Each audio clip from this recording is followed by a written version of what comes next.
Dalam pengalaman saya, menjadi pengusaha adalah salah satu profesi yang paling unforgiving. Jadi misalnya Anda seorang karyawan dan ternyata teman Anda lebih produktif atau gaji lebih besar. Ya sudahlah gitu kan. Ya tetap teman, tetap happy. Tapi kalau Anda jadi seorang pengusaha itu benar-benar it's very lonely. Anda sendirian di kamar, sendirian di kantor. Pegawai Anda, konsultan Anda, investor Anda, partner Anda bisa memberikan all kind of advice. Tapi kalau Anda the leader ya, the businessman, Anda you will make your own decision. Dan percayalah, buku untuk mengambil keputusan yang selalu benar itu belum ditulis. Jadi keputusan yang Anda ambil ya bisa benar dan bisa saja salah. You make that decision. Ketika benar, Anda untung 1 juta, 10 juta, 100 juta, 1 miliar, 10 miliar.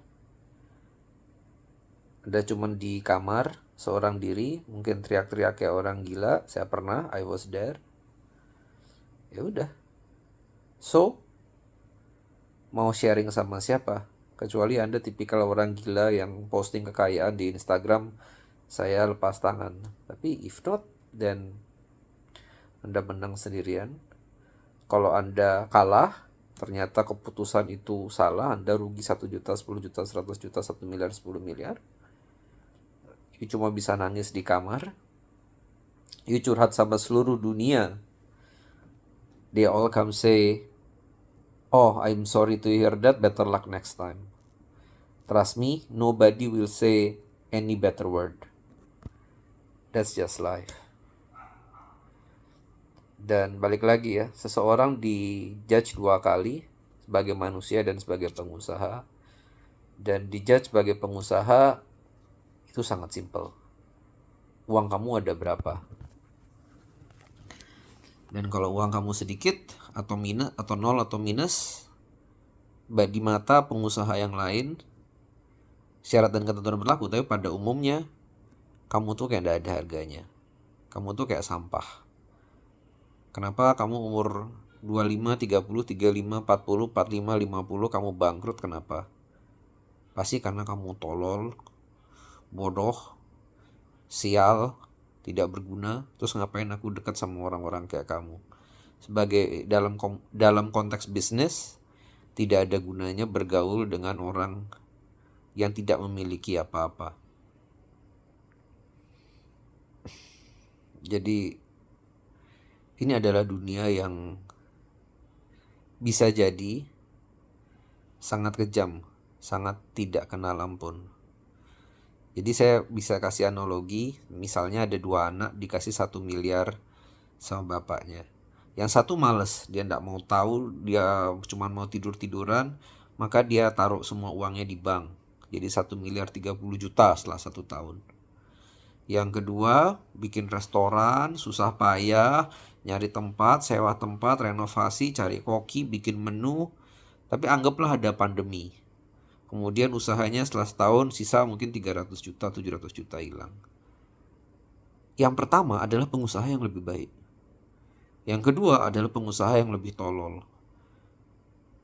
Anda bisa bilang, kalau ya tapi kan yang kedua lebih punya kemauan, lebih punya semangat, lebih ingin mencoba, lebih ini, lebih ini tuh. Saya sudah jadi pengusaha 13 tahun.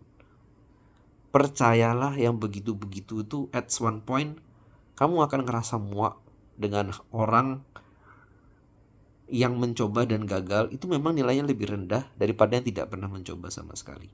Percaya sama saya, terutama dalam konteks second generation. Tapi kalau first generation pun, si A, dia adalah seorang karyawan sukses, gaji 100 juta sebulan. Kemudian at one point dia sudah jadi direktur, dan kemudian di perusahaan itu direkturnya santai. Jadi dia cuma kerja 2 minggu, lagi 2 minggu dia cuma ngantor tapi nggak kerja. Gergaji 100 juta sebulan, kemudian santai-santai. Oh. Yang kedua, 100 juta sebulan, resign, semangat entrepreneur. Ya kalau bisnisnya bagus, ya dia pintar. Kalau bisnisnya jelek, ya dia tolol gitu loh. Dan percayalah, banyak gitu loh yang fail. Video ini dibuat kalau entah bagaimana ceritanya sampai ke tangan Anda yang seorang pengusaha. I feel you. Mungkin saya tidak sebesar dan sehebat Anda, mungkin saya tidak sekecil dan sesusah Anda, tapi percayalah, sesama pengusaha itu pengalamannya gitu-gitu aja. And I feel you, dan entah, tentu tidak 100% partikular, tapi saya pernah untung, saya pernah rugi, saya pernah ditipu. Ya, saya sebagai selayaknya pengusaha yang sudah 1 dekade lebih, dalam batas-batas tertentu saya pernah di atas, di bawah, dan di tengah. Dan ya, I feel you gitu. You are not alone in this journey.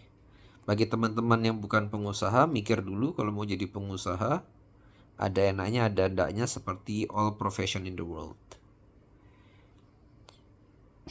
Untuk teman-teman yang gagal jadi pengusaha, saya cuman bilang kalau it's not life. It's okay to surrender. Saya punya teman bisnis gagal, balik lagi jadi profesional. There's no shame in that. There is no shame in that.